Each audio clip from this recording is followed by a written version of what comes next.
Good morning students, नव भारती परिवार में आपका स्वागत है। आज का टॉपिक है हमारा पुरुष एवं नारीत्व का संप्रदाय।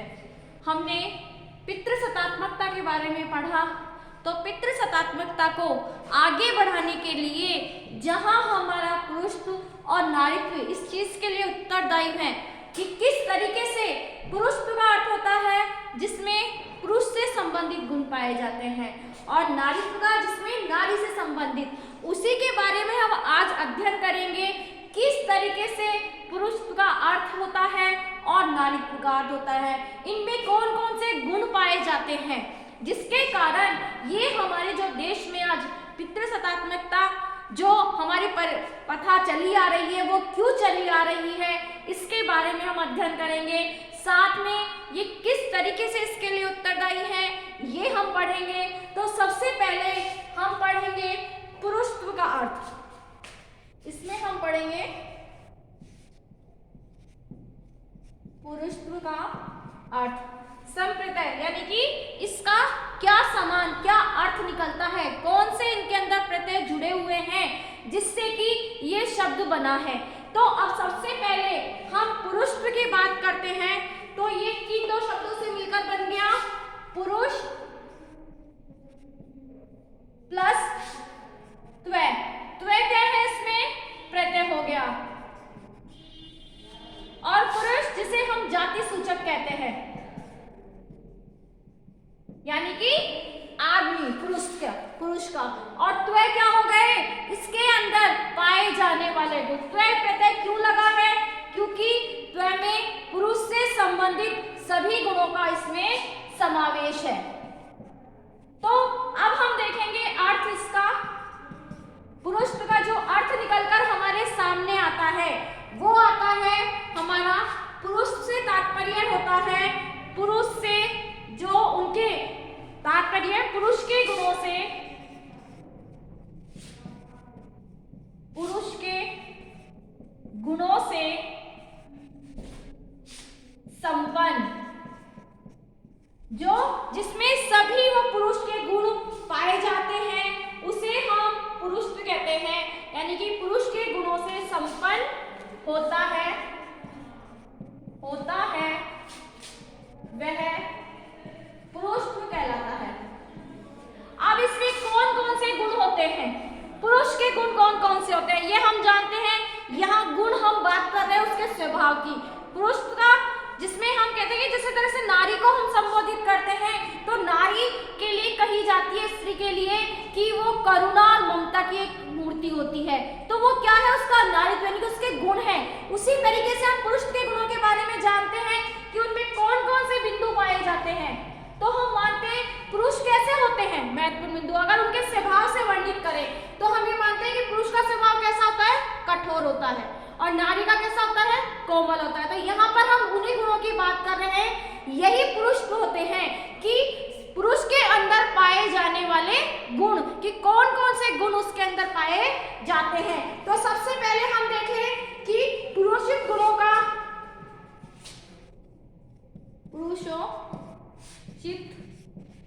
गुणों का जो उसके अंदर सारे पुरुष से संबंधित गुण होते हैं, ये पुरुषिक गुणों का क्या होता है, घोतक होता है।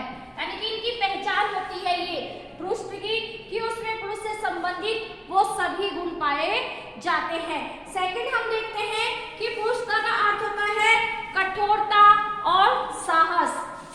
कठोरता व साहस, ये हम जानते हैं ये पुरुष की निशानी होती है। इसमें कहा जाता है कि स्त्रियों से तुलना में इसमें कैसा होता है, साहस अधिक होता है। इनके अनुशासन के लिए भी हम कहते हैं कि इनके अनुशासन में कठोरता पाई जाती है। जैसे अगर सिंपल तौर पर हम अगर साइंस की तरफ भी जाते हैं, विज्ञान की तरफ से, तो हम देखते हैं कि जब ये हार्मोन्स चेंज होते हैं तो स्त्री के हार्मोन्स अलग पाए जाते हैं और पुरुष के हार्मोन्स। अगर यहाँ सिंपल हम विज्ञान की बात करें और बोली से यानी भाषा से हम जाने, तो हम देखते हैं कि पुरुष की बोली जो होती है कैसी होती है, मोटी होती है, भारी होती है आवाज उनकी, और स्त्री की आवाज कैसी होती है, उनकी आवाज पुरुष की आवाज की तुलना में कम होती है। तो ये किस कारण होती है? वहाँ उनका आवाज भारी होना उनके हार्मोन्स के कारण, और वो हार्मोन्स स्त्री और पुरुष में सब में अलग पाए जाते हैं। तो ये दोनों तरह से हम दे सकते हैं। पुरुष से अगर हम बात करें तो विज्ञान भी इस चीज को मानता है कि पुरुष में गुण अलग पाए जाते हैं और स्त्री में अलग, चाहे वो हार्मोन्स चेंज के कारण आते हैं। कई बार हम देखते हैं कि अगर पुरुष के कुछ हार्मोन्स स्त्री में चले जाते हैं और स्त्री के कुछ हार्मोन्स पुरुष में चले जाते हैं, तो ये भिन्नता हमें देखने को मिल जाती है। जैसे आवाज भारी आना, चेहरे पर कभी कुछ बाल आना, तो ये चीजें क्यों होती हैं? ये उन्हीं विज्ञान की देन। तो अगर हम यहाँ पर दार्शनिक तौर पर शिक्षा के क्षेत्र में हम इसकी भाषा को समझ रहे हैं, तो यहाँ उन्होंने कठोरता और साहस का नाम दे दिया कि वो कैसे होते हैं, स्वभाव में कठोर, आवाज भी उनकी कठोर होती है। साथ में हम कहते हैं कि स्त्री में उतनी ताकत नहीं पाई जाती जितनी कि पुरुष में पाई जाती है। तो यहाँ साहस की तुलना में भी जो साहस किसमें ज्यादा होता है? पुरुष में ज्यादा आता है। अब देखें, पुरुष की ये जो मनोवैज्ञानिक अवधारणा है उसमें भी वो एक तरीके से कार्य करता है जिससे व्यक्ति स्वयं को श्रेष्ठ मानता है। ये उसका मनोवैज्ञानिक कारण है। मनोवैज्ञानिक कारण किसका? पुरुष का। वो क्या मानते हैं इसको? अपने आप को, स्वयं को श्रेष्ठ। ये हमारा स्वभाव है, किसका? पुरुष का। ये पुरुष का श्रेष्ठ, ये एक तरह से स्वभाव होता है, मनोवैज्ञानिक कारण है कि वो अपने आप को श्रेष्ठ मानते हैं। हम देखते हैं पुरुष स्त्री की तुलना में अपने आप को ये मानते हैं कि मैं सिर्फ परिवार का मुखिया। क्यों ये पितृसत्तात्मकता चली आ रही है? एक अपनी जिम्मेदारी दूसरे अपने पुत्र को ही क्यों दी जाती है, पुत्री को क्यों नहीं दी जाती है? तो ये उनके अंदर एक अहम एक मनोवैज्ञानिक कारण होता है कि वो स्वयं को ही पुरुष अपने समान दूसरे पुरुष को ही उस कार्य के लायक समझता है या उस उत्तरदायित्व को निभाने के लायक मानते हैं। तो यहाँ वही चीज है कि वो स्वयं को श्रेष्ठ मानते हैं।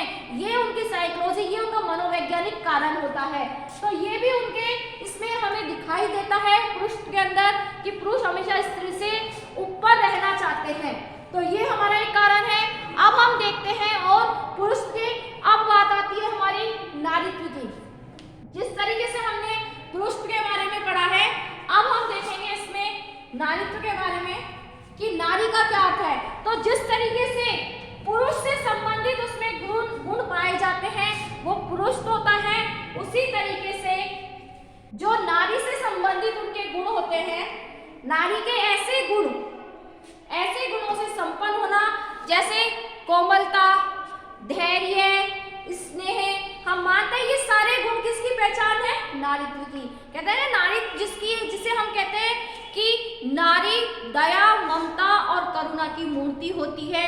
उनके अंदर ये एक कूट कूट के भरी हुई होती है। तो ये क्यों होता है? ये उसको प्रकृति देन है ये कि ये गुणों से, जब हम किसी के गुणों की अगर छटनी करने बैठे तो हम इस तरीके से दो चीज को बदल सकते हैं कि पुरुष में कौन से गुण हैं, ये पुरुष की कैटेगरी होती है और ये स्त्री की। तो वो उन गुणों के कारण हम इन्हें दो पार्ट में विभाजित कर सकते हैं। तो यही हम नारीत्व की बात करेंगे कि नारीत्व में कौन कौन से गुण होते हैं, नारीत्व का अर्थ क्या होता है। जिस तरीके से पुरुष प्लस द्वय मिलकर दो शब्द बना है, उसी तरीके से क्या बना है? नारी प्लस द्वय, यानी कि नारी क्या हुई? जाति सूचक। जिस तरह से ये पुरुष, ये स्त्री। अब यहां पर क्या हो गया?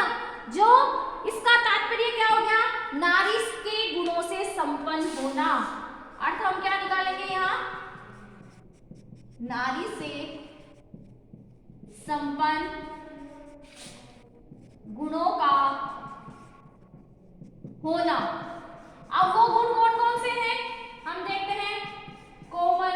कोमलता, धैर्य, स्नेह, ममता,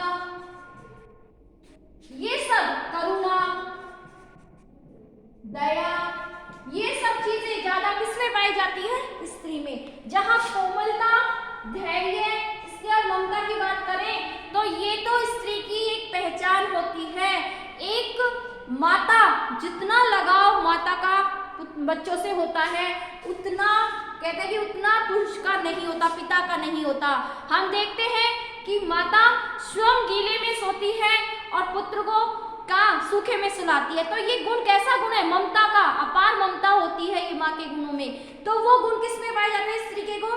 ये स्त्री की छवि। क्या पुरुष ऐसा कर सकता है कि वो अपनी संतान के लिए रात भर जगे, खुद गीले में सोए और पुत्र को सूखे में सुलाए? लेकिन नहीं, इसमें कहा जाता है कि ये चीजें सिर्फ और सिर्फ आज हमें मानते कि पिता कर सकते हैं, लेकिन जिस चीज की हम व्याख्या करें कि ये चीजें किसमें ज्यादा पाई जाती हैं, तो वो चीज होती है स्त्री में। क्योंकि अगर पिता इस जिम्मेदारी को निभाता है तो वो किसी परिस्थिति के कारण निभाते हैं। तो यही चीज बताइए कि कोमलता, दया, प्रेम, स्नेह जो होती है वो सबसे ज्यादा स्त्री में पाई जाती है। अब हम देखते हैं कि यही नहीं गुणों के कारण हम नारी और पुरुष की क्या करते हैं? पहचान करते हैं। जो हमारी नारी की अवधारणा की विकास हेतु बालिकाओं के प्रारंभ से ही उन्हें ये गुण सिखाए जाते हैं। हम देखते हैं कि माता हमेशा अपनी बेटी को ये चीजें सिखाएंगी कि उन्हें क्या करना है, क्या नहीं करना है। उसमें वो ही गुण विकसित करेंगी जो स्वयं के अंदर है। एक जब हम कार्य करने की अगर क्षमता देखते हैं तो पुरुष को पुरुष के कार्य की ओर प्रेरित करेंगे हम, और माता हमारी पुत्री को अपने जो उनके कार्य होते हैं उसकी ओर प्रेरित करते हैं। जन्म से उसे ये सिखा दिया जाता है कि उसका कार्य क्या है, और इन्हीं गुणों का विकास होता जाता है, उनको प्रोत्साहन मिलता रहता है। इस हेतु उनका परिवार सबसे ज्यादा उत्तरदायी होता है। हम देखते हैं ना कि जो अगर हमारे परिवार में भाई और बहन है तो हम ये कहते हैं, भाई के लिए हम ये कहेंगे कि उन्हें बाहर की तरफ ध्यान देना चाहिए, पढ़ाई के साथ बाहर अपने पिता के कार्य में ध्यान देना चाहिए। पुत्री को हम क्या कहेंगे कि अगर वो पढ़ रही है लेकिन साथ में उसे माता के साथ अपने घर के कार्य में हाथ बटाना है। तो ये गुणों का हम अपने आप उनके अंदर संचालित करते जाते हैं और इन्हीं गुणों का विकास आगे होता चला जाता है। तो अब हम देखते हैं कि उन्हीं चीज के कारण जो हमारी पितृसत्तात्मकता बनी हुई है, उसी के आधार पर नारीत्व की चीज की विशेषता हमने बताई है। इनमें कौन कौन सी विशेषता है वो मैंने बता दी। कोमलता, जिस तरीके से पुरुष में कठोरता और साहस पाया जाता है, स्त्री में कोमलता होती है, धैर्य होता है, स्नेह होता है। अगर इनके मनोवैज्ञानिक कारण देखें हम तो स्त्री का मनोवैज्ञानिक कारण ये है कि वो हमेशा अपने आप को श्रेष्ठ नहीं मानते हुए एक तरीके से वो संतुष्टि रखते हैं, सेटिस्फाई करती है हर परिस्थिति में। जहां पुरुष में स्वयं को श्रेष्ठ करने की बात आती है तो स्त्री यहाँ क्या करती है? कॉम्प्रोमाइज करती है। वो अपने आप को श्रेष्ठ साबित नहीं करते हैं, वो यहाँ कॉम्प्रोमाइज करते हैं। तो वही चीज इस तरीके से ही हम देखते हैं कि यही चीजें हमारी आगे पितृसत्तात्मकता को बढ़ा रहे हैं। हमारे चाहे स्त्री और पुरुष के कार्य हैं, उन कार्यों के द्वारा भी हमारी सत्ता का आरंभ होना है। जो जड़ हमारी मजबूत हो रही है वो इनके कार्यों के कारण हो रही है। तो ये चीज कहेगी जो हमारी पारिवारिक जो पृष्ठभूमि होती है ये हमारी पितृसत्तात्मकता को एक तरीके से जड़ रोकने के कारण है कि किस तरीके से ये गुण हमारे जहाँ होते हैं लेकिन उनको परिपक्व जो करता है वो हमारे परिवार के कारण होता है। और जब हमारे इन गुणों का परिपक्वता आ जाती है तो हम उसको आगे बढ़ाते रहते हैं। तो ये आज हमको बताना था कि पुरुष और नारीत्व का क्या संप्रदाय है। इसी चीज को हमने देखा है कि इसने ही आगे जाकर हमारे ये जो पुरुष और नारीत्व के जो गुण हैं इसी ने ही आगे पितृसत्तात्मकता को बढ़ावा दिया है। इसी के आधार पर अभिभावक जो किस तरीके से इसमें परिवर्तन करना है इसके बारे में हम देखेंगे। तो हम देखते हैं कि सबसे पहले हमारा परिवार इसके लिए उत्तरदायी होता है। तो हमारे अभिभावक की जो शैली है उसमें हमें क्या करना चाहिए? परिवर्तन करना चाहिए। हमें ये सोच बदलनी चाहिए कि बेटा ही पिता की जो उनका खुद का कार्य होता है वो संभाल सकते हैं या परिवार को उस तरह से संभाल सकता है। क्योंकि अगर हमारे घर की बेटियां भी उस चीज को संभाल सकती है, जरूरी नहीं है कि वो चीज पुत्र ही संभालें। तो इस सोच में जब हमारे बदलाव आएगा तो जो हमारी जो आने वाली पीढ़ी है वो इस चीज को, जहां इसमें परिवर्तन हम चाह रहे हैं, तो वो परिवर्तन जब ही संभव हो पाएगा जब हमारी ये चीज हमारे परिवार से शुरू होगी। धन्यवाद।